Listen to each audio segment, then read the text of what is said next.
खिया हो इथे लौंग लत्ता खिया हो पीस हाँ 1 पीस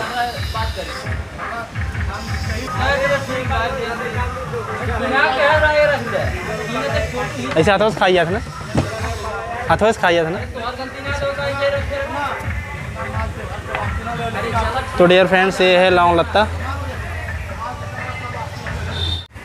तो डियर फ्रेंड्स ये है लौंग लत्ता और ये भी जब गुलाब जामुन आता है उसके बाद दूसरा नंबर इसका ही आता है।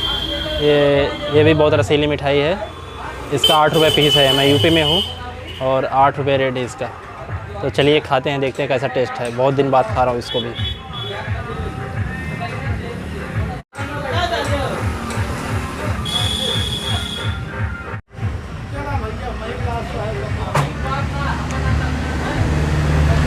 बहुत टेस्टी है, एकदम मीठा मीठा।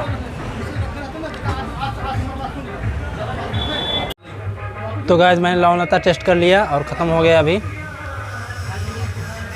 तो गाइस कभी आप यूपी आओ तो लौंग लत्ता मिठाई ज़रूर टेस्ट करना।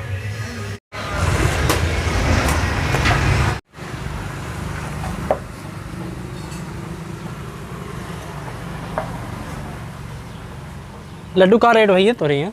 लड्डू 100 रुपया है, 150। 100 रुपये 150। दूरी वाला है सर। हाँ तो वो भैया साइकिल तो हाँ लावा बांध ले चला जा थोड़ी बताया।